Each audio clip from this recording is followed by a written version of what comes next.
Welcome to the Sleep to Dream Analytics Explainer video, where better sleep starts with better understanding. You know that morning coffee you need to get going? Or maybe that drink at night to help you wind down? We do this all the time. We use substances to try and manage our energy, to manage our rest. But what if the very things we're using to control our sleep are actually controlling us? In this explainer, we're going to pull back the curtain on the powerful and often really surprising connection between the substances we use and how well we actually sleep. So here's our roadmap. We're going to start with the big picture, this universal link between substances and sleep.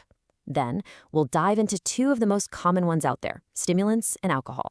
From there, we'll get into the nitty-gritty science of dependence, look at a really tricky problem doctors face, and finally, we'll explore how sleep itself might just be the key to recovery. Okay, so first things first, we've got to understand this one core idea. The link between psychoactive drugs and our sleep-wake cycle isn't some random coincidence. Nope, it's a fundamental two-way street where each one has a massive influence on the other. And that really begs the question, right? Why? Why is it that everything from a simple cup of coffee to something much more powerful, why does it almost always mess with our sleep? What's going on there?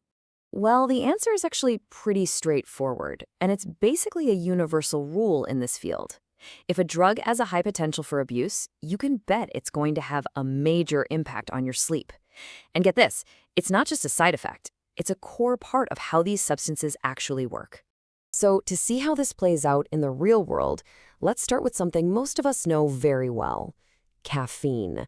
It's the world's favorite stimulant, and with it, we can see this really powerful and familiar pattern start to form. And here it is, the classic vicious cycle. It goes like this. You use a stimulant to feel more awake, right?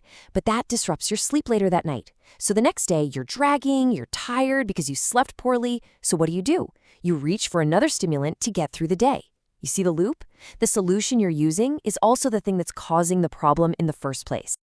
All right, let's switch gears to another incredibly common one, alcohol. A lot of people think of it as a sleep aid, the classic nightcap. But as it turns out, the science tells a very, very different story. It's a bit of a myth, and a disruptive one at that. Now, to be fair, the myth has a little bit of truth to it, which is why it's so convincing. Alcohol is a sedative, and yes, it absolutely can help you fall asleep faster. That initial effect is what tricks so many of us into thinking it's actually helping our sleep. But, and this is a huge but, here's the catch. As your body starts to process that alcohol during the night, the sedative effect wears off, and that's when you get this rebound effect. Your brain kind of jolts back awake, your sleep gets lighter, it gets choppy, and you're way more likely to wake up in the middle of the night. You can really see the deception right here.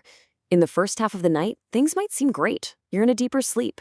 But then, as the alcohol gets metabolized, look what happens. Your sleep quality just tanks. It becomes fragmented, so even though you conked out faster, the overall hit to your rest is almost always negative. So we've seen these cycles with coffee and alcohol, but why? Why are they so tough to break? To really get that, we need to zoom in a little and look at the actual science of dependence. Okay, it's super important to know that there are really two different things happening here. First, there's physiologic dependence. That's your body's physical reaction when the drug is gone. Like, if a drug suppresses your dreams, you'll get a huge rebound of really intense dreams when you stop. Then there's behavioral dependence. That's the compulsive pattern of going after the drug, even when you know it's causing problems in your life. And this brings us to a really key psychological concept called negative reinforcement. We usually think about addiction as someone chasing a high, right? Chasing a good feeling. But so often, it's actually about escaping a low. It's about using a substance just to feel normal again, to stop feeling the awful withdrawal symptoms, like that crushing sleepiness. Now, all of this creates a really tough situation for doctors and clinicians. How do you tell the difference between a patient who's genuinely looking for medical help for a condition and someone who's just exhibiting drug-seeking behavior? It's a huge dilemma. And here are some of the key clues they look for. Someone seeking therapy is usually trying to relieve symptoms with a prescribed dose. But drug-seeking behavior often involves taking way too much, using it in ways it's not meant for, and prioritizing it over everything else in life. At the end of the day, it's the context and the whole pattern of use that really tells the story. So for our final section, let's look at the long-term view. Because even after a person stops using a substance, the damage to their sleep can stick around for months, sometimes even years. and that creates a massive hurdle for recovery. I mean, just look at this data. It's pretty shocking. This shows the total sleep time for people who have been sober from alcohol for an entire year. And even after all that time, their average sleep is still way, way below what's considered normal. The body has a long memory, and that sleep disruption is incredibly persistent. And it isn't just about how long they're sleeping. Check this out. This is the percentage of their sleep that is REM, or dream sleep.